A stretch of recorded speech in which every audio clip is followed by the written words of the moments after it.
스탑. 안녕하세요. 충남고 재경 제27대 사무총장을 맡게 된 22회 황보환 인사드립니다. 오늘은 코로나 시대를 이겨나가기 위한 슬기로운 생활 두 번째 우리의 청운형 웨비나 특강쇼를 마련했습니다.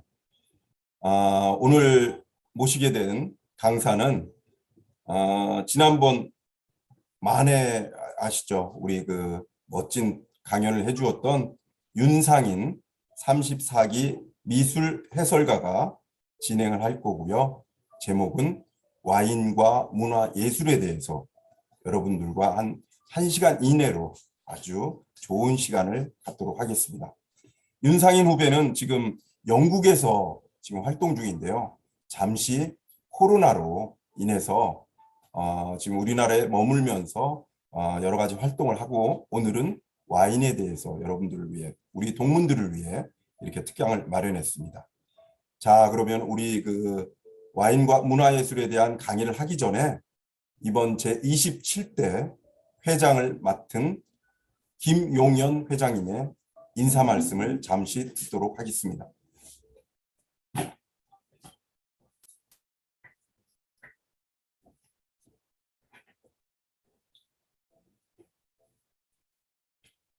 제27대 재경 총동창회 회장 21기 김용현입니다.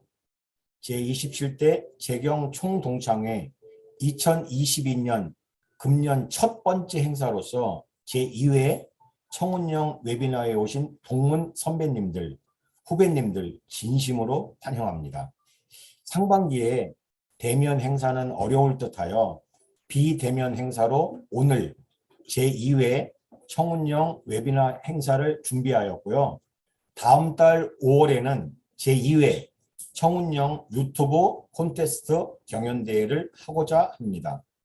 5월 15일부터 6월 30일까지 한 달 반 동안 모시도록 하겠습니다. 하반기에 코로나 사회적 거리두기가 완화되거나 해제되어 대면 행사가 가능하게 되면 하반기 사업 계획은 호불호가 갈리지만 8월에 골프대회, 11월 초에 청계산 혹은 관악산 등반대회, 12월 6일, 12월 첫 번째 화요일 리버사이드 호텔 송년회 모임 예정입니다. 금년 2022년 이렇게 4번의 행사가 남았습니다. 열과 성을 다해 준비하겠습니다. 지금부터 제2회 청운형 웨비나 1시간 동안 즐겁고 알찬 시간 되시기를 바라겠습니다. 충성충 높을 곳 청운형의 후예들 충고 빅토리야! 고맙습니다.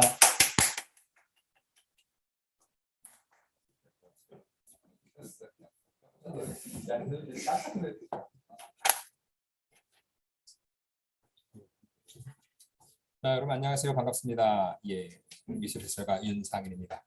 자, 충남고등학교 34기 졸업생입니다. 작년에 아마 저하고 두 번의 강의를 하셨던 분들은 기억을 하실지 모르겠으나 고흐하고 고갱의 그런 뒷이야기들, 고흐의 귀는 누가 잘랐는가에 대해서 제가 이렇게 웹상에서 강의를 한번 했고요.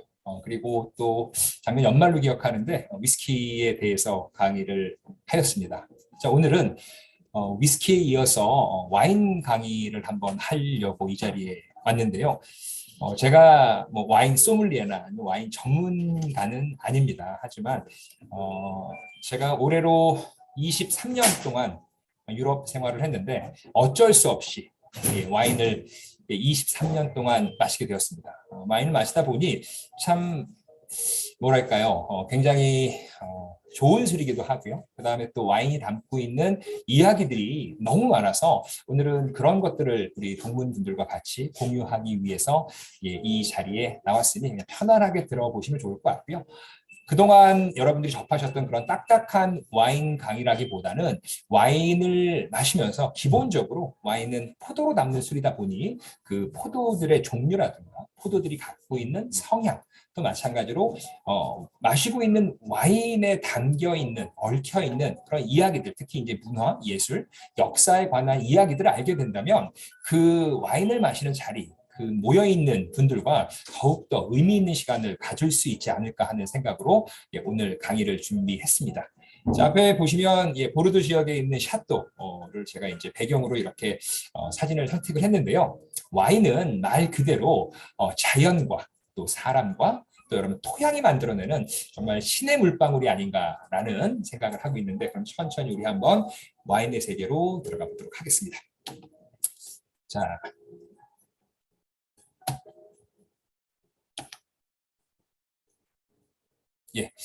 자, 다음 보시면 이제 세상에는 두 종류의 술이 존재를 하죠. 첫 번째, 자연이 주는 발효주라고 하는 술이 있고요.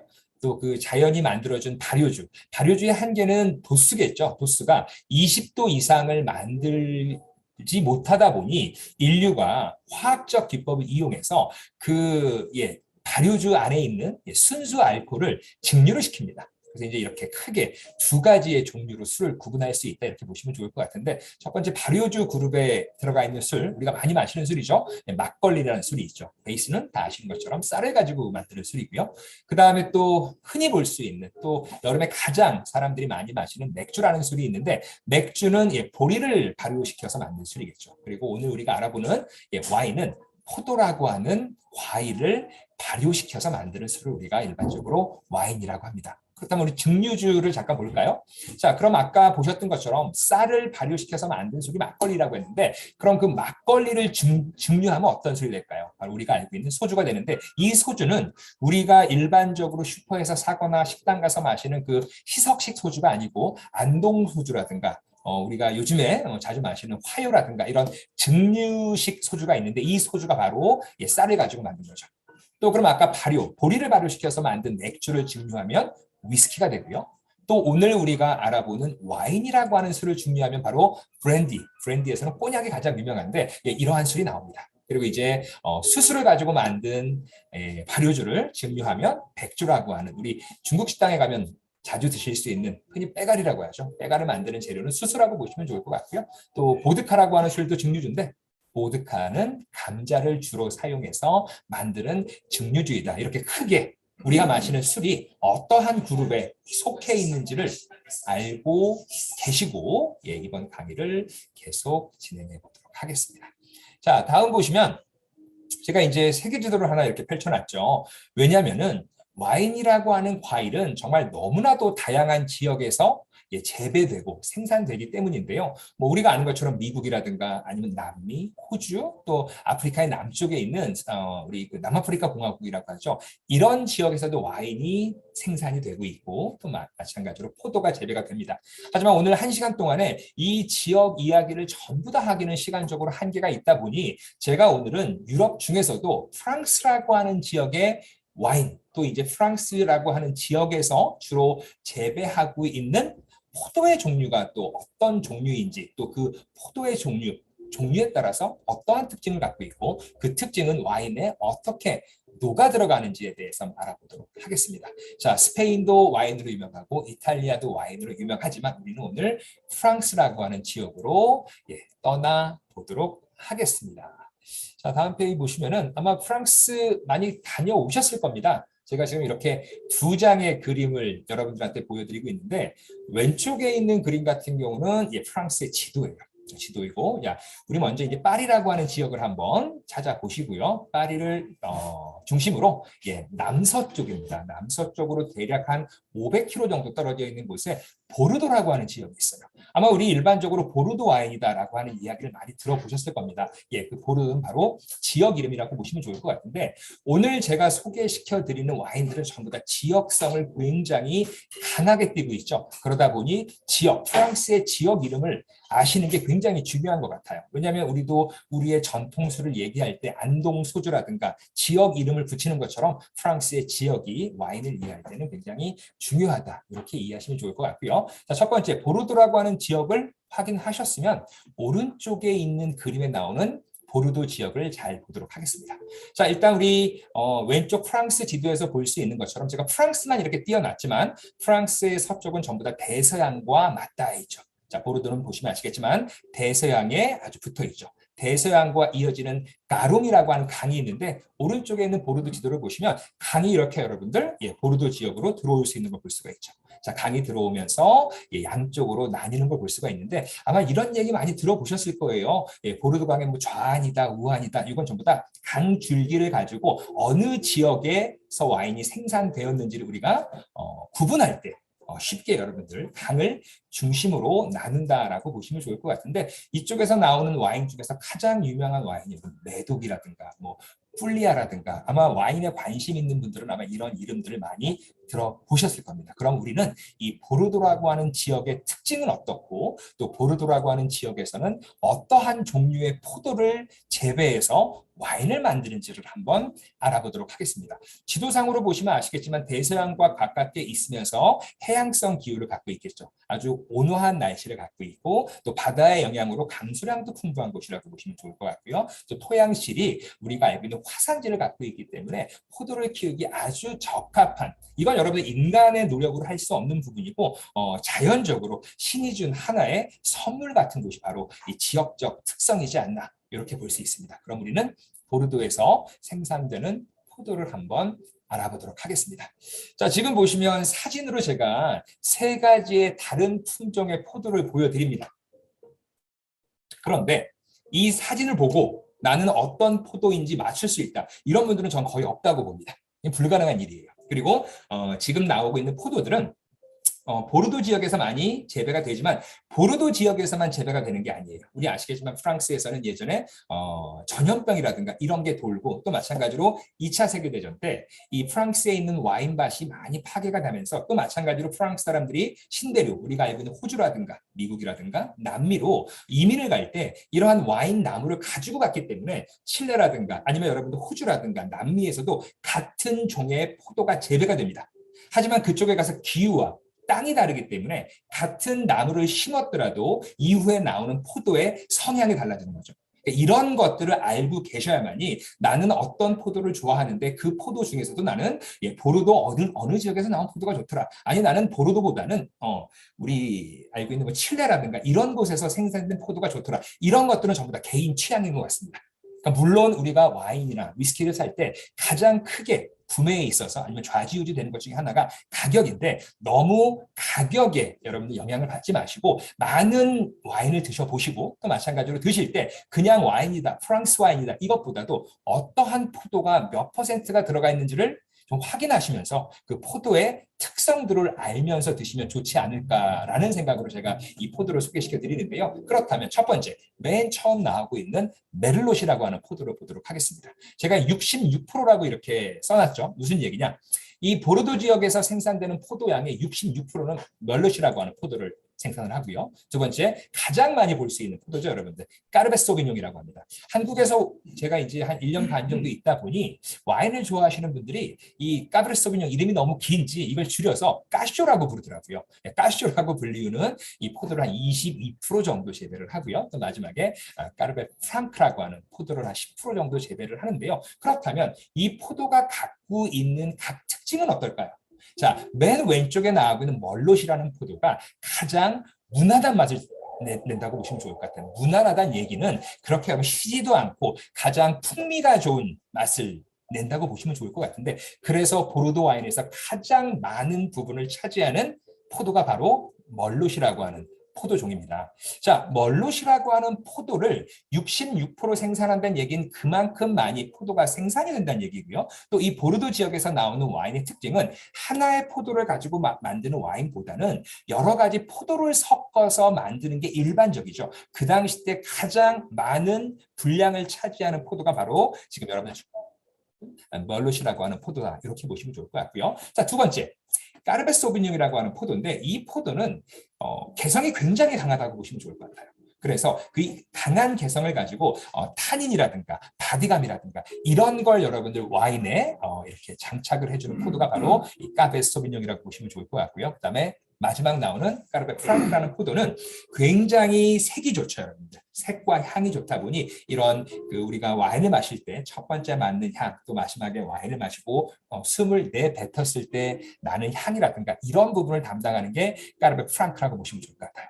근데 한국에서는 이러한 포도를 실제적으로 맛보기가 굉장히 힘듭니다. 그럼 우리는 여름에 한국에서도 여러분들 마트를 가시거나 아니면 슈퍼를 가시거나 시장을 가시면 포도를 볼 수 있죠. 우리가 일반적으로 먹는 포도를 캠벨 포도라고 하는데 그럼 이 캠벨 포도로는 와인을 담을 수 있을까요? 없을까요? 이 캠벨 포도로는 와인을 담을 수가 없습니다. 이유는 당도가 떨어지기 때문에 이 알코올 도수가 높게 나오지 않습니다. 하지만 지금 보고 계시는 이 포도들은 당도가 높고 이런 포도로 만들었을 때 13도에서 15도 정도의 알코올을 자연적으로 만들 수 있는 포도가 지금 바로 앞에 있는 이런 종류의 포도다라고 보시면 좋을 것 같고요.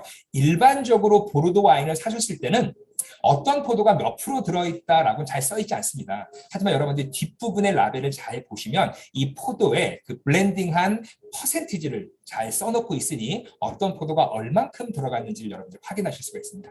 또 보르도 와인이라든가 또 여러분들 우리가 알고 있는 미국 와인이라든가 아니면 칠레 와인이라든가 이런 와인을 보시면 자 와인에 여러분들 지역명, 생산자명을 쓰고 그 밑에 지금 보고 계시는 세 개의 포도 중에 이름 하나를 써놓는 와인들이 있죠. 그런 와인들은 다른 포도를 넣지 않고 그 포도 한 품종으로만 만들었다. 이렇게 이해하시면 좋을 것 같아요. 그런 와인들 중에서는 여러분들 칠레라든가 미국 와인들이 많은데 보르도 와인을 많이 마시다가 나는 보르도 와인을 만들 때 가장 많이 쓰고 있는 멀롯이라고 하는 포도의 맛을 한번 느껴보고 싶다라고 했을 때는 와인 중에 멀롯이라고 써있는 와인을 사서 한번 드셔보시면 좋을 것 같고요. 자 이렇게 한 병 마시고 일주일 후에 까르베 소비뇽이라고 하는 100% 와인 이 포도만 가지고 담은 와인을 마셨을 때는 일주일 전 와인 맛을 기억하기가 굉장히 힘듭니다. 저는 개인적으로 같이 놓고 한 잔씩 한 잔씩 비교해서 마셔보시면 이 포도의 성향이 어떤지를 분명히 구분할 수 있다고 생각을 합니다. 이게 바로 와인을 마시는 훈련이지 않나. 이 훈련을 하는 이유는 내 입맛은 어느 포도에 맞는지를 찾는 거죠.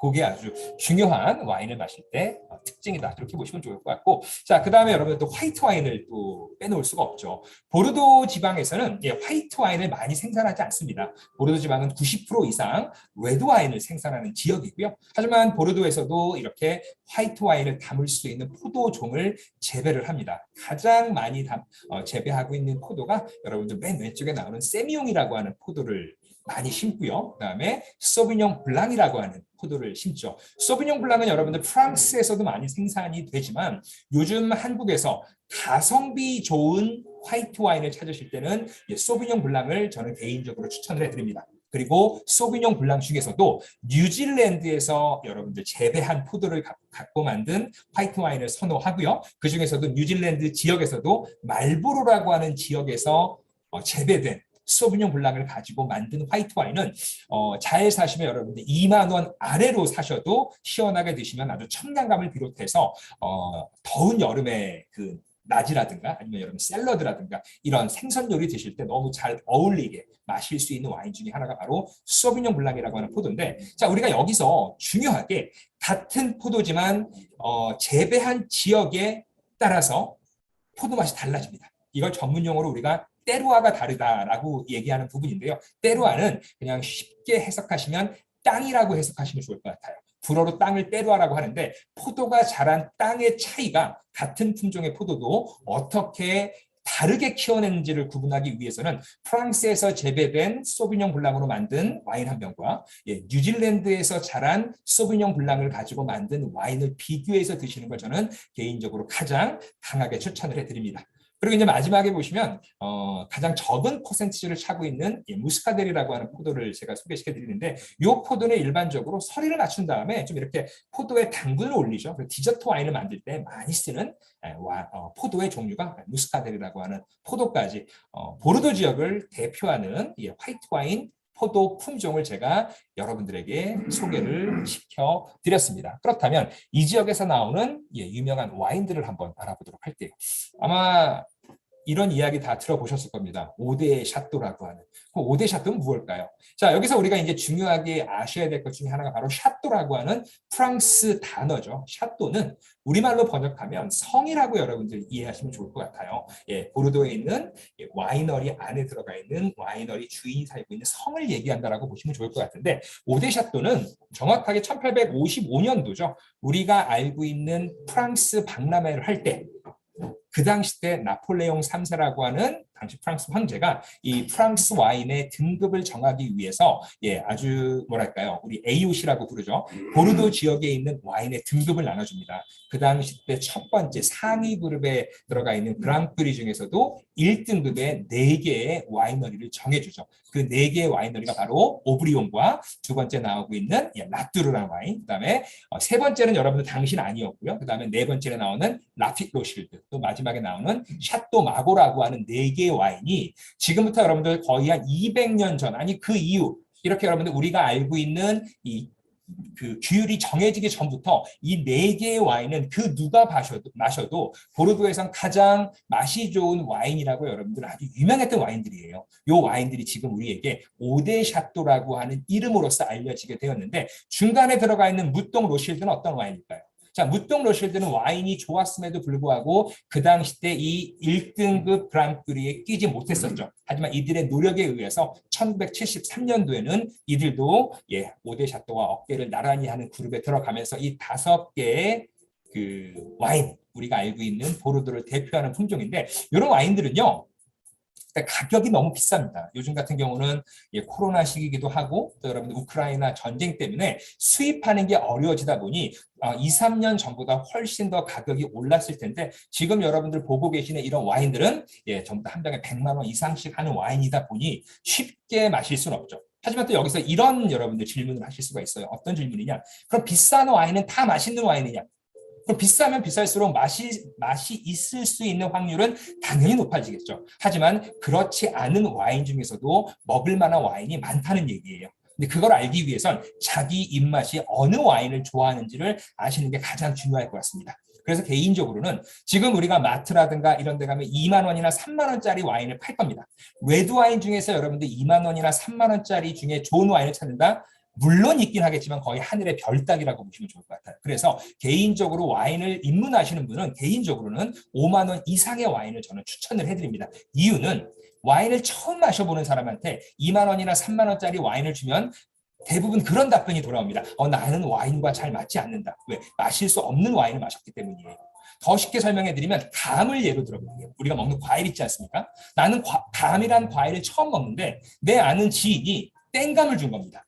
그럼 땡감을 처음 먹었던 사람은 감에 대해서 어떤 생각을 가질까요? 나는 감이라는 과일은 맞지 않는구나. 하지만 땡감만 있는 게 아니겠죠, 여러분들. 단감도 있고요, 홍시도 있고요, 곶감도 있습니다. 와인을 이렇게 이해하시면 좋을 것 같아요. 제가 이제 5개 5대 샷도 정말 인생을 살아가면서 한 번 정도만 마시면 저는 된다고 생각하는 와인들이 바로 이 앞에 있는 5대 샷도 와인들이었고요. 이 와인 하나하나에 담겨있는 이야기들이 너무 많습니다. 그러니까 우리 첫 번째로 쉽게 얘기해 드릴 수 있는 것 중에 하나가 두 번째로 보시는 샤또 라뚜르라고 써 있는 와인이 있죠. 저는 이 5대 샤또 중에 제가 개인적으로 가장 좋아하는 샤또가 바로 이 라뚜르 샤또인데 우리 김정은 씨가 아주 좋아했던 와인 중에 하나가 이 샤또 라뚜르라는 와인이고요. 또 세 번째와 네 번째 와인 보시면 아시겠지만 전부 다 로실드라는 이름이 써 있죠. 로실드는 여러분들 짐작하셨던 것처럼 세계적으로 아주 가장 부자 가문이라고 하는 재산이 5경이라고 하죠. 로스차일드 가문 맞습니다. 로스차일드 가문이 2개의 와이너리를 소유하고 있어요. 그런데 지금 네 번째 와인 보시면 라벨 위에 병 보시면 아시겠지만 5개의 화살이 리본으로 묶여 있는 게 병에 여러분들 이렇게 표시가 되어 있는 거 보이세요? 바로 로스차일드 가문의 문양이 지금 와인병에도 이렇게 새겨져 있는 걸 볼 수 있고, 그러니까 이런 와인 드실 때는 로스차일드 가문을 이야기하면서 그 술자리를 이렇게 편안하게 이끌어갈 수 있는 벌써 컨텐츠를 이 와인들이 지금 대주고 있는 겁니다. 그러니 이런 것들을 알면은 같이 마시는 술, 마찬가지로 지금 5대 샷도를 마시는데 술이 여러분들 많이 취한 상태라든가 어제 내가 술을 많이 마셔서 오늘 컨디션이 안 좋은 상태에서는 절대 마시지 않는 와인이겠죠. 한 2, 3일 정도는 몸 관리도 하시고 또 또 더 나아가서는 목욕 제거까지 하면서 몸을 좀 이렇게 준비한 다음에 마시는 와인이 이런 와인이니 그런 와인을 마실 때는 이러한 이야기를 같이 하면 와인을 마시는 자리가 훨씬 더 빛나지 않을까라는 생각으로 소개를 해드리고요. 자, 지금 제가 보시면 이 노력의 정말 결과, 제가 이제 그 무동 로실드라고 하는 와이너리 와인을 제가 2병을 소개시켜 드립니다. 아까도 얘기했지만 19세기 때 보르도에 있는 지역의 와인 등급을 나눌 때 최상위 그룹에 못 들어갔던 와인이 바로 이 샤또 무동 로실드라고 하는 이 와인들이었는데 그들의 여러분들 오랜 노력 끝에 결국 1973년도에 이들도 아주 그 프리미어 크루라고 하는 아주 최상위 등급에 들어가면서 5대 샤또를 완성한 와이너리가 바로 지금 앞에 나오고 있는 샤또 무동 로실드라고 하는 와인인데요. 지금 보시면 아마 그림에 관심 있는 분들은 눈치를 채셨을 겁니다. 이 와인은 라벨이 좀 이상하네요 라고 느끼실 수 있는데 왼쪽에 있는 이 병이 정확하게 1973년산 무동 로실드입니다.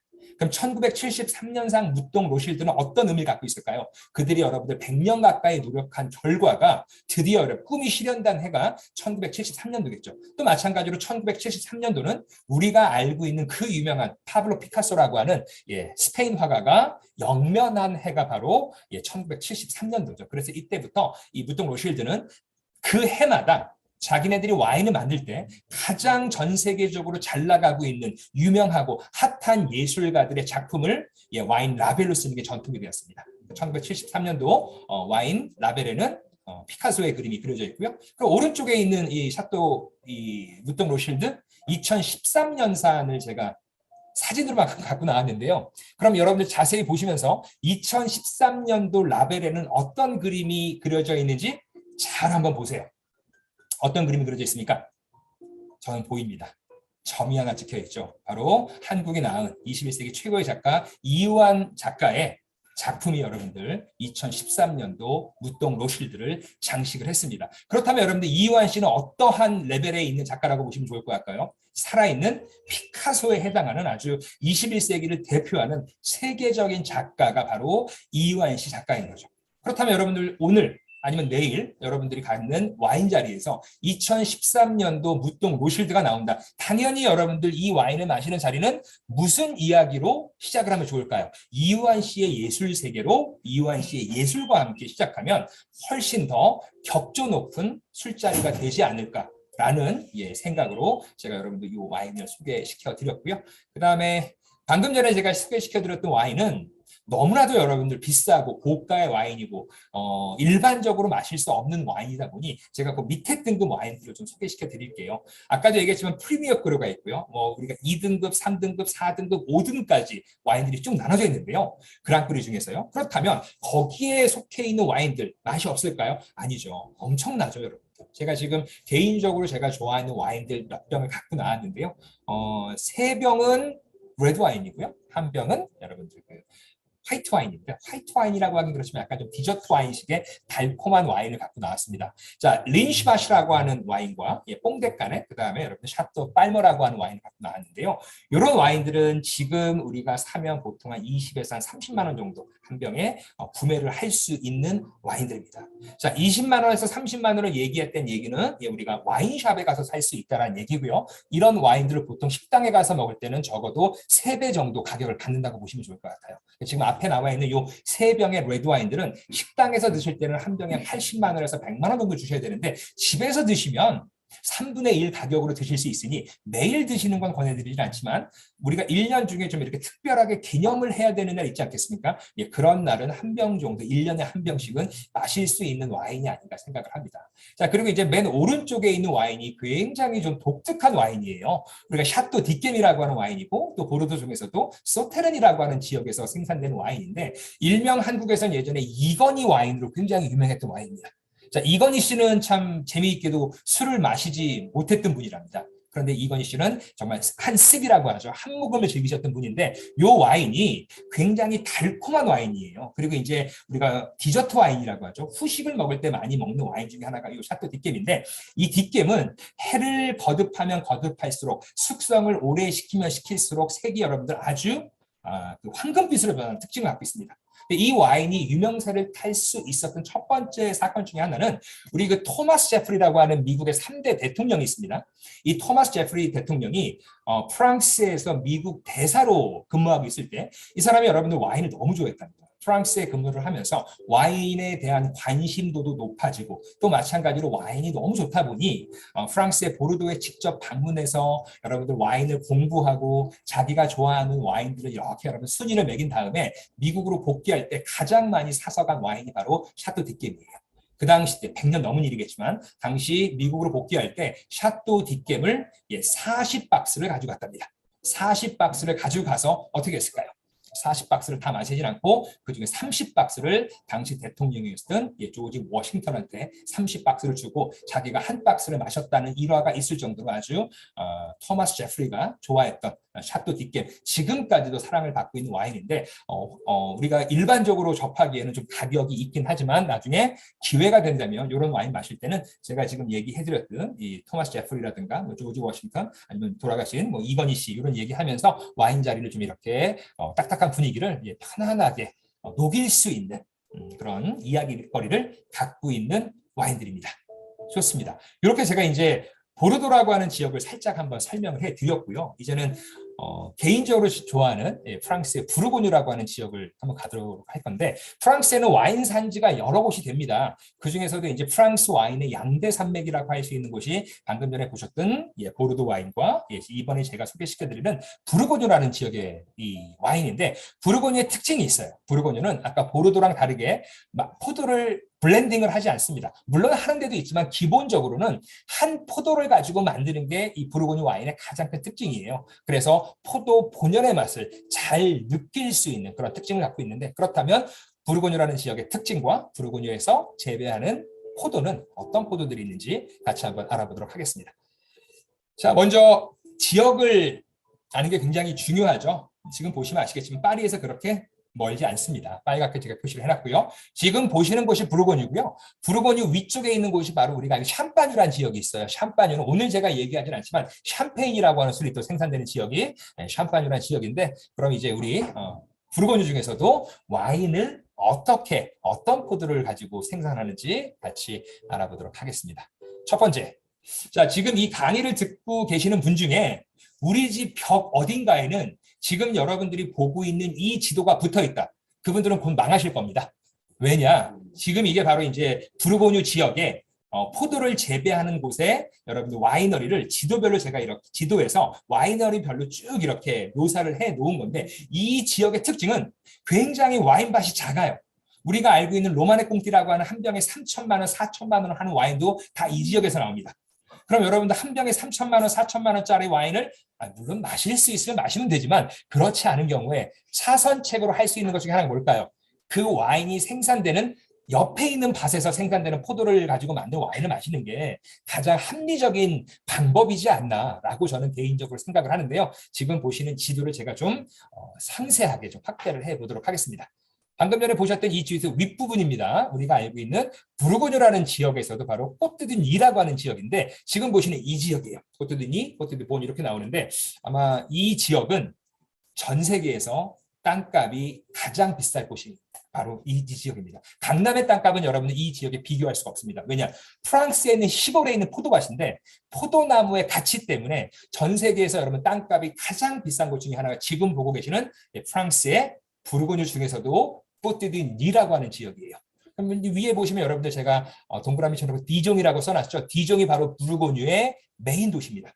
요리 좋아하시는 분들 중에서는 디종 머스타드라고 하는 이 우리가 먹는 서양 겨자 이름을 들어보셨을 텐데 겨자도 유명하고 와인도 유명하다 보니 당연히 이 지역에서 발전할 수밖에 없었던 건 어떤 것이었을까요? 바로 음식 문화입니다. 프랑스 내에서 가장 발전된 음식 문화를 갖고 있는 곳이 바로 부르고뉴 지역이니 와인과 음식에 관심이 있는 식도락가라고 하면은 전 프랑스의 이 부르고뉴를 방문하는 걸 강력하게 추천을 해드리고요. 그 다음에 와인이 참 일반인이 이렇게 관심을 갖기 어려운 것 중에 하나가 지금 보시면 아시겠지만 오른쪽에 있는 이 지역 이름들 이게 전부 다 여러분들 지역의 이름이에요. 그리고 왼쪽도 마찬가지로 전부 다 지역의 이름입니다. 지역의 이름은 무슨 얘기를 할까요? 예, 지역 이름이 나왔다는 얘기는 그 지역에서 나오는 포도만 갖고 만들다 보니 이렇게 지역 이름을 와인 이름으로 쓰는 게 일반적이다라고 보시면 좋을 것 같습니다. 이 지역은 레드 와인과 화이트 와인을 전부 다 생산을 하는데 지금 보고 계시는 지도의 왼쪽 밑을 보시면 자,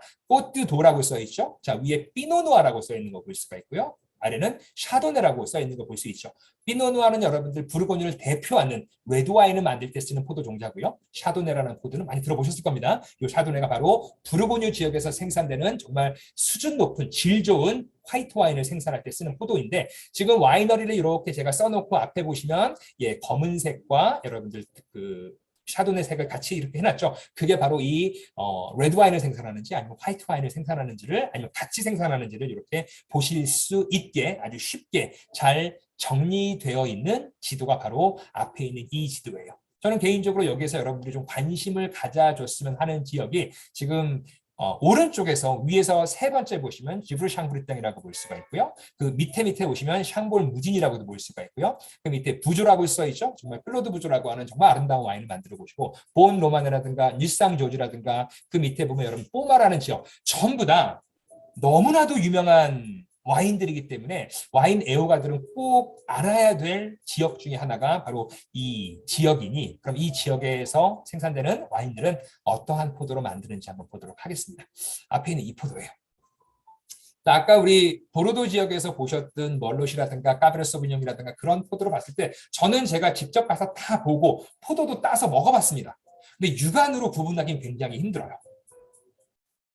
근데 이름에서 볼 수 있듯이 피노 누아라고 써있죠. 피노는 불어로 여러분들 솔방울이라는 뜻이고요. 누아는 검다라는 뜻입니다. 검은 솔방울이라는 이름을 갖고 있는 포도가 피노 누아예요. 색이 굉장히 검지만 껍질이 굉장히 얇고요. 껍질이 얇아서 타닌 성분이 적다 보니 이 포도를 가지고 와인을 만들면 빛깔이 그렇게 진하지가 않습니다. 연한 여러분들 장밋 빛깔을 띠는 와인이 바로 이 피노 누아의 특징이기도 하고요. 또 마찬가지로 와인의 풍미라든가 바디감이 보르도나 이런 와인처럼 강하지 않고 아주 은은하죠. 그래서 우리가 이제 일반적으로 우아하고 엘레강스하다라는 표현을 이 피노누아에 굉장히 많이 쓰는데 피노누아는 여러분들 가격이 기본적으로 비쌉니다. 그 이유는 포도가 굉장히 여러분들 예민해서 재배하기가 그렇게 쉬운 포도가 아니죠.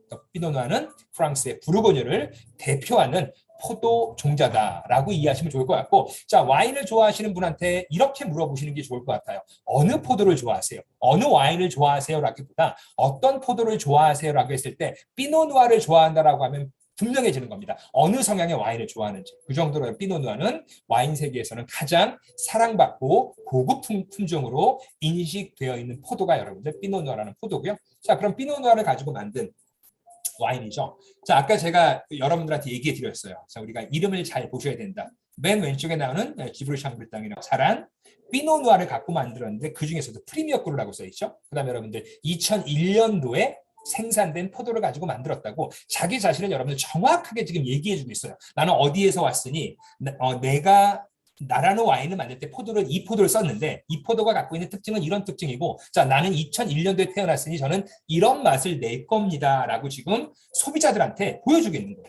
두 번째도 마찬가지겠죠. 샴볼 무지라는 곳에서 나온 포도니 이제 여러분들 포도는 같은 종자인데 지브르샹브리 땡과 샴볼 무지니가 갖는 차이가 있다는 거죠. 이건 어떻게 구분하면 좋을까요? 같이 열고 같이 비교해서 마시는 게 가장 좋습니다. 그럼 여러분들 같은 포도인데도 지브르샹브리 땡에서 나오는 포도는 훨씬 더 힘이 있어요. 훨씬 남성적입니다. 그래서 우리가 여러분들 부르고뉴의 왕이라고 부르는 와인이 바로 이 지브르샹브르땡이고요. 또 마찬가지로 샴볼 무지니 같은 경우는 이 지브르샹브르땡보다는 굉장히 좀 섬세한 와인이죠. 굉장히 여성스럽다라고 묘사를 합니다. 그리고 이제 우리가 부르고뉴의 여왕이라고 묘사하는 와인인데 이게 전부 다 개인 취향인 겁니다. 어떤 와인을 좋아할지는 모든 사람이 같은 게 아니에요. 그렇기 때문에 많은 와인을 드셔보는 게 가장 중요하다고 생각을 하고요. 또 오른쪽에 나오는 뽀마라는 와인은 이 두 와이너리가 있는 곳에서 살짝 밑으로 떨어져 있어요. 이 중간 정도의 매력을 갖고 있는데 저는 개인적으로는 왼쪽에 있는 지브르샹브르땡과 오른쪽에 있는 뽀마를 개인적으로 좋아합니다. 그렇다고 샴볼 무지니를 안 좋아하느냐? 아니죠. 그것도 없어서 못 먹는 겁니다. 없다는 얘기는 가격이 비싸기 때문이에요. 근데 가격이 개인적으로 제가 이번에 1년 반 정도 한국에 와서 있다 보니 지브르샹브르땡이나 샴볼 무지니 같은 경우는 15만 원 정도만 투자하면 그래도 마실 만한 와인을 살 수가 있더라고요. 이 정도는 드셔야만이 그래도 우리가 알고 있는 이 부르고뉴라고 하는 지역에서 나오는 와인들의 특징을 좀 잘 느낄 수가 있고 또 마찬가지로 우리가 마트에 갔을 때 2만 원 아래로 우리가 여러분들 그 부르고뉴의 피노누아라고 써 있는 와인들 좋을 확률을 찾는 건 정말 힘든 일입니다. 제가 10번을 샀다면 10번 다 실패했던 기억이 있기 때문에 이건 또 여러분들의 그 취향이기 때문에 그런 것들도 한번 도전해 보시면 좋을 것 같아요. 하지만 이런 와인을 살 때는 내가 마시는 와인이 어느 지역에서 나왔고 어느 포도를 갖고 만들었는지 정도는 알고 드시는 게 가장 좋지 않을까. 또 마찬가지로 요즘에 우리가 코로나 때문에 여행을 많이 할 수 없는 이 시대에는 와인을 가지고 세계 여행을 하는 게 저는 개인적으로 가장 현명하게 세계 여행을 즐길 수 있는 게 바로 요즘 현 상황에 맞는 와인 시음법이지 않나 생각을 합니다. 그렇다면 우리 이 부르고뉴 와인과 또 연관된 이야기를 좀 해볼까요? 또 우리 부르고뉴 와인 하면 이 아저씨를 빼놓을 수가 없어요. 우리 다 알고 있는 사람이죠. 세상에서 가장 키 작은 남자인데 정말 유럽을 호령했던 남자 나폴레옹이라는 사람인데 나폴레옹이 가장 좋아했던 와인이 여러분들 왼쪽에는 시브르 샹브르땡이에요. 우리가 이제 시브르 샹브르땡을 마실 때는 빼놓을 수 없는 이야기가 바로 나폴레옹 얘기입니다. 자, 나폴레옹 같은 경우는 우리 이제 그 1805년도에 트라팔가 해전에서 넬슨이라고 하는 영국 그 장군한테 지죠. 그리고 이제 세인 알바라고 하는 곳에 유배를 갔는데 여기서 탈출을 합니다. 탈출하고 1815년에 워털루 전쟁에서 이제 완벽하게 웰링턴에 의해서 전쟁에서 지고 우리가 알고 있는 아프리카 옆에 있는 세인 헬레나라는 곳으로 유배를 가죠. 유배를 가고 거기서 여러분 위암으로 죽었다고 하는데 나폴레옹이 죽을 때 마지막으로 했던 얘기가 뭘까요, 여러분들? 딱 두 단어를 얘기했답니다. 하나가 조세핀이고 하나가 샹브르땡이었대요. 그 정도로 이 나폴레옹은 샹브르땡의 애호가였고 또 마찬가지로 뭐 러시아 원정을 가든 전쟁을 나갈 때 어디든 나갈 때 한 번도 이 지브르 샹브르땡을 안 가지고 다닌 적이 없을 정도로 여러분들 나폴레옹은 지브르 샹브르땡의 아주 매니아였고 당시 프랑스 군대들한테 가장 중요했던 보급품 중에 하나가 바로 와인이었습니다. 총알보다도 중요했답니다. 와인을 주지 않으면 프랑스 군인들은 싸우지 않을 정도였대요. 물론 그들은 여러분들 지베르 샹브르땡을 마시진 않았겠죠. 하지만 1일 보급량을 제가 기록을 보니 0.5리터 그러니까 우리가 500ml, 그러니까 우리가 알고 있는 그 생수통 있지 않습니까? 그 정도 한 병씩은 매일매일 군인들에게 보급품으로 지급했던 것 중에 하나가 바로 와인이라고 보시면 좋을 것 같고요. 지금 여기 보신 말은 나폴레옹이 한 얘기인데 한 잔의 샴브르땡을 통해서 보는 세상만큼 여러분들 아름다운 세상은 많지 않다라고 써 있죠. 그러니까 무슨 얘기냐? 아무리 전쟁에 나가서 힘들게 싸우더라도 막사로 돌아와서 여러분들 마지막을 마실 때 지베르 샹브르땡을 마시면서 그 와인잔을 통해서 바라봤던 세상은 너무나도 아름답다라고 얘기한 정말 이 나폴레옹이 얼마만큼 지베르 샹브르땡을 좋아했는지를 또 알 수 있는 부분이고요. 제가 여기서 여러분들 깜짝 퀴즈 하나를 내도록 하겠습니다. 그냥 저 혼자 얘기하면 재미가 없을 것 같아서 퀴즈를 준비했는데 상품이 없으면 말이 안 되지 않겠습니까? 상품도 아주 많이 준비해놨어요. 그러니까 상품을 받아가시기 위해서는 답글 입력 방법을 정확하게 숙지하시고 표기를 해주셔야 되는데 제가 질문을 하면 답글을 쓰실 때는 이름과 기수와 제가 얘기한 정답 내용을 쓰면 좋을 것 같습니다. 자, 이제 질문을 하도록 하겠습니다. 이번 답변은 딱 15명까지만 정답자를 받을 거고요. 채팅창을 통해서 답을 써주시면 됩니다. 질문입니다. 아까 제가 보르도 와인을 소개해 드릴 때 5대 샤또 중에서 마지막 1973년도에 5대 샤또에 들어간 와인은 샤또 무똥 로실드라고 얘기했죠. 그 샤또 무똥 로실드는 그 해마다 유명한 예술가들의 작품을 라벨에 사용한다라고 얘기했는데 그렇다면 2013년도 샤또 무똥 로실드에 들어간 장식한 예술가는 누구일까요? 15분 받도록 하겠습니다. 지금 여러분들이 답글을 쓰고 있다고 저는 생각을 하겠습니다. 자, 10초 후에 마감을 할 테니 정확하게 여러분들 이 작가의 이름을 쓰시면 되는데 개인적으로는 굉장히 답글을 달기가 쉽지 않을까 생각을 합니다. 우리에게 굉장히 친숙한 이름이죠. 제가 지금 여러 명의 이름을 얘기했는데 전부 다 우리나라 이름이 아니었기 때문에 외우거나 쓰기가 굉장히 힘들었어요. 근데 지금 제가 낸 퀴즈는 답변이 아주 정확하게 깔끔한 답변을 할 수 있다고 생각을 합니다. 자, 그럼 여기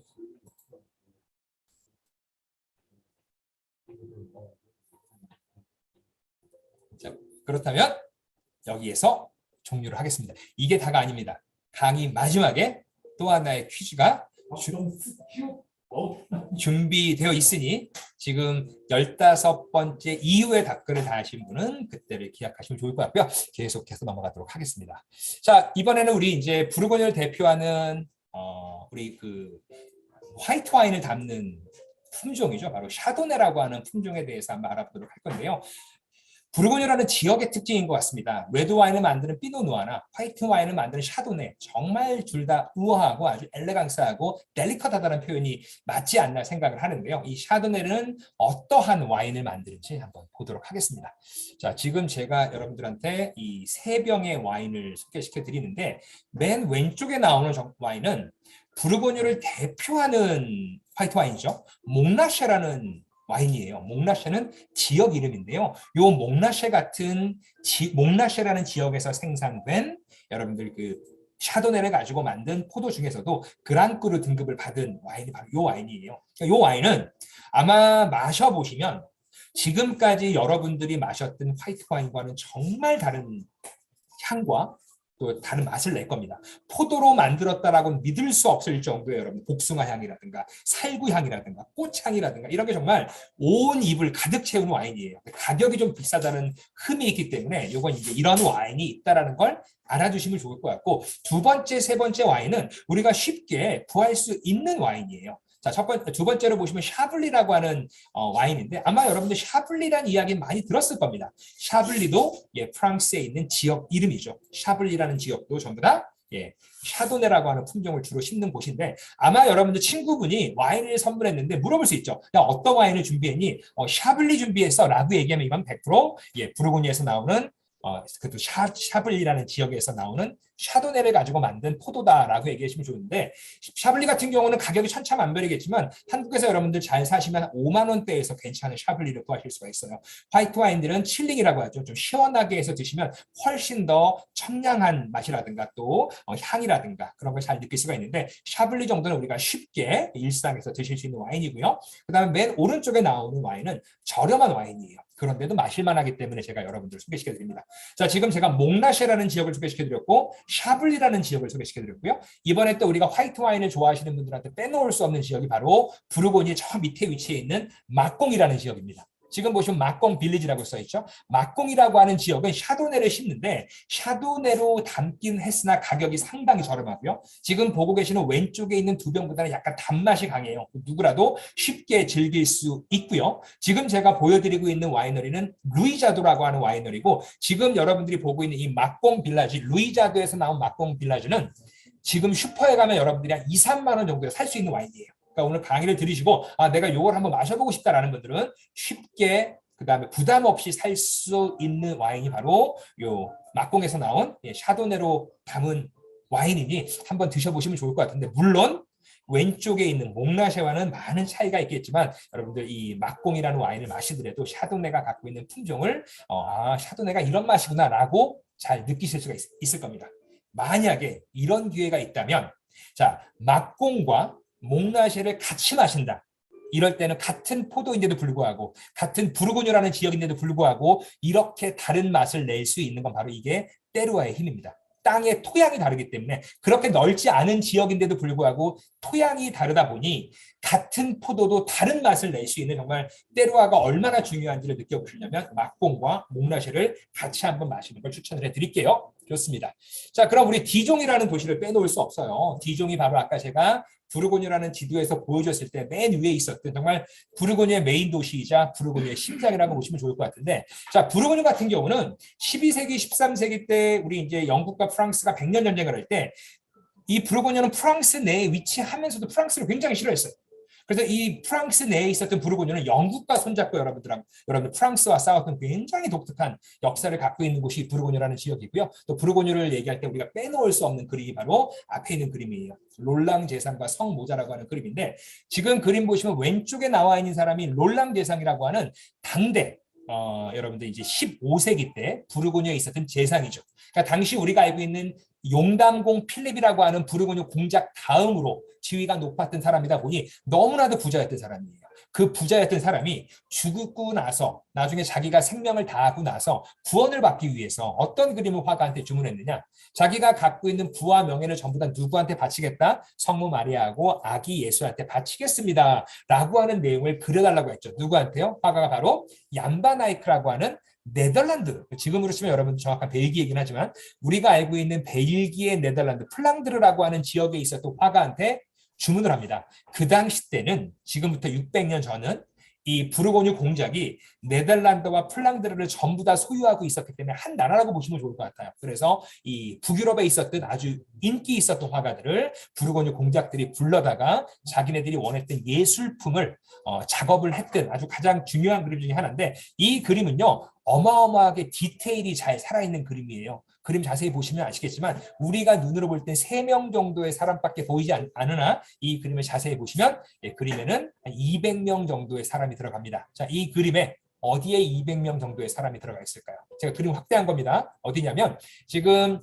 아기 예수의 오른손가락, 축복의 손가락인데 그 뒤에 보면 기둥이 2개 있죠? 기둥 사이를 자세히 보시면 이렇게 여러분들 다리 사이로, 다리 위로 사람들이 지나가는 모습이라든가, 또 여기는 아기 예수의 머리 뒤입니다. 여러분들 큰 그림에서 확인해 보세요. 이 그림 아기 예수의 머리 뒤에는 사람들이 이렇게 계단에 올라가면서 교회로 들어가는 모습을 볼 수 있어요. 이 정도로 디테일하게 그려지면서 정말 우리가 알고 있는 르네상스를 열어 제꼈던 굉장히 중요한 그림 중에 하나가 이 그림인데, 이 그림을 제가 왜 여러분들에게 소개를 시켜드리느냐, 바로 이 그림이 그려진 곳이 디종이기 때문이에요.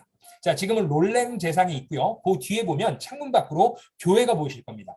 교회가 보이시고 그 위에가 바로 와인밭이 보이시죠? 이 와인밭에서 생산되는 와인이 바로 세계에서 가장 비싼 로마네 꽁띠라는 와인이에요. 그럼 만약에 우리가 오늘 아니면 내일 로마네 꽁띠를 마시는 날이다 라고 하면 당연히 그 자리에서는 어떠한 이야기를 하면 좋을까요? 저는 개인적으로 로마네 꽁띠를 마실 때라든가, 아니면 본에서 생산되는 와인이라든가, 아니면 제가 지금 여러분들한테 소개시켜 드렸던 부르고뉴에서 생산된 와인을 드실 때는 나폴레옹 얘기와 여러분들 지금 보고 계시는 이런 그림 얘기는 빠지면 안 된다고 저는 개인적으로 생각을 해요. 자, 지금 그림에 나오는 뭐죠 여러분들, 우리 교회처럼 생긴 건물이 하나 보이는데, 이 교회처럼 생긴 건물을 제가 자세히 설명해 드릴게요. 이 건물이 바로 오스피스트 본이라고 해서 방금 전에 보셨던 롤랭 제상이 기부한다는 의미로 길 잃고 오갈 데 없는 노숙자들을 위해서 치료해주기 위해서 만든 하나의 자선행위, 바로 병원이 바로 오스피스트 본이라고 하는 이 건축물인데, 지금까지도 살아남아 있고요. 지금은 박물관으로 바뀌었는데, 이 박물관에서 지금 매년 11월에 부르고뉴 와인 축제를 하죠. 이때 와인 축제를 하고 와인 경매를 하는데, 이때 거둬지는 수익금들은 전부 다 자선 사업에 쓰인다고 하니 와인 좋아하시는 분들은 꼭 부르고뉴에 11월에 가셔서 이 본에 가셔서 이 행사에 참여하시면 좋을 것 같고요. 제가 지금 보시면은 이 와인마다 전부 다 위에는 오스피스트 본이라고 방금 전에 보셨던 이 수도원과 아니면 예전 병원이었던 건물에 이름이 써 있는 거 볼 수가 있고요. 그 밑에 있는 이름 한번 읽어보실까요, 여러분들? 여기는 마지 샹브르땡, 그죠? 메르소, 포마, 그다음에 여러분들 아까 제가 얘기했던 지도에 나왔던 이름들이 다 들어가 있어요. 그러니까 이런 것들을 보실 때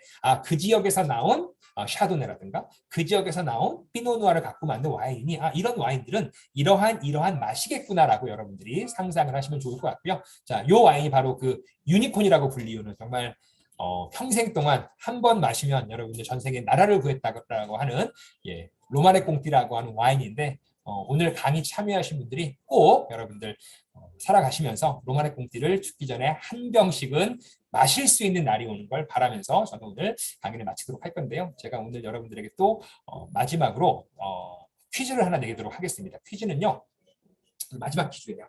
자, 오늘 제가 설명해 드렸는데, 시베르 샹브르땡이라는 와인을 가장 좋아했고, 전쟁 때도 다니면서 이 와인을 갖고 다녔고, 죽을 때까지도 자기의 부인과 그 다음에 여러분들 이 와인을 외치면서 죽었던 키가 작았던 남자 이름을 기입해 주시는 걸로 오늘 강의와 또 여러분들 마찬가지로 오늘 퀴즈는 마치도록 하겠는데, 아까도 얘기 드렸지만 여러분들 선물이 아주 많습니다. 아주 많으니까 이 답변은 20명까지 받도록 하겠습니다. 그러니까 정확하게 이름, 기수, 그다음에 정답 내용을 적어주시면 감사할 것 같고요.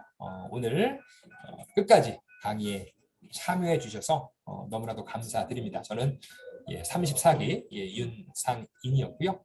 이제 계속해서 이제 진행 요원들에게 저는 마이크를 넘기도록 하겠습니다. 감사합니다.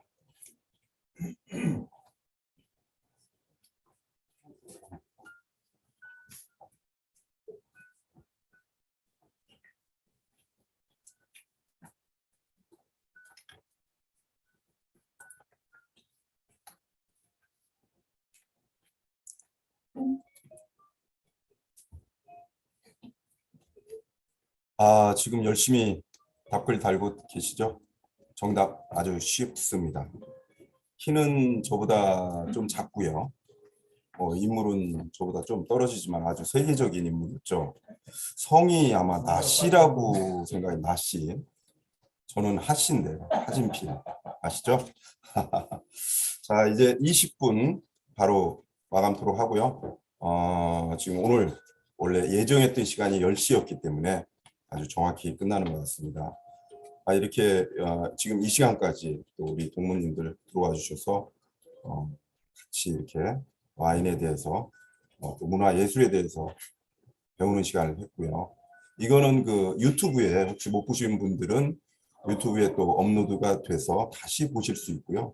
못 보신 분들은 언제라도 들어오셔서 다시 보실 수 있습니다. 자, 그러면 올해 앞으로의 계획에 대해서 간단히 말씀을 드리고 인사드리도록 하겠습니다. 오늘 웨비나 두 번째 시간을 가졌고요. 이제 5월 중순에 저희 그 청운영 전체 우리 총동창회가 주최를 하고 저희 재경 총동에서 주관을 하는 유튜브 콘테스트를 올해 저희 그 창립 개교 60주년을 기념해서 하도록 할 예정입니다. 그래서 5월 중순부터 6월 말까지 한 달 반 동안 여러분들의 작품을 접수를 할 거고요. 7월 중에 심사를 통해서 7월 중순에 발표를 하도록 하겠습니다. 그리고 거리두기가 지금 다 완화되고 아마 다 풀릴 것 같아요. 지금 분위기로서는. 그래서 만약에 그런 것들이 없어진다면 저희가 매년 했던 8월 마지막 주 일요일에 전체 청운영 골프 대회를 했는데 이번에 그런 분위기가 다 코로나가 잠잠해지고 하면 이 재경 청운영 골프 대회를 진행할까 합니다. 그건 아직 확정은 아니고요. 여러 가지 또 골프장 섭외도 있고 그래서 지금 일단은 정부의 방침이 확정되는 대로 저희도 움직이도록 하겠습니다. 그다음에 저희 그 수도권 대학생 초청 간담회도 지금 계획이 돼 있고요. 또 청운영 등반 등산 대회도 저희가 개최를 하려고 합니다. 그리고 이 모든 것이 혹시라도 분위기에 따라 정부 방침에 따라 좀 어려워지면은 아마 12월 6일 저희 그 예전에 했던 리버사이드 호텔에서 저희가 지금 예약을 해 놓았습니다. 이날은 정말 3년 만에 저희가 대면으로 송년회를 가질 수 있는 그런 시간이 될 수 있기를 고대하겠습니다. 네. 그래서 앞으로 저희가 기획된 거 비대면으로는 유튜브 콘테스트, 대면으로 시작되는 건 청년 골프 대회가 첫 스타트가 될 수도 있을 것 같고요. 그거는 분위기에 따라서 방침에 따라서 약간의 사정에 따라 변경될 수 있습니다. 자, 오늘 어떠셨나 모르겠네요. 저희가 준비를 했고 첫 번째 비대면 행사로 작년에 이어서 웨비나 특강쇼를 했는데요. 하여튼 이번 또 퀴즈한 거 혹시 궁금한 사항이라든지 이 강의한 내용에 대해서 궁금하다든지 그런 건 편하게 여러분들 지금 나와 있는 저희 그 행정실장을 맡고 있는 우리 24기 이성이 메일로 부탁드리든지 아니면 뭐 전화도 좋고요. 그래서 연락 주시면 성실히 답변하도록 하겠습니다. 그리고 오늘 아까 말씀드린 대로 그 퀴즈 당첨자는 연락이 가서 여러분들께 선물이나 뭐 카톡으로 선물권을 보내드리도록 하겠습니다. 항상 우리 청운영 우리 가족 여러분, 동문 여러분 항상 건강하시고 다음 모임에 모두 건강하게 밝은 얼굴로 뵙기를 기대하고 저는 이만 인사드리도록 하겠습니다. 감사합니다.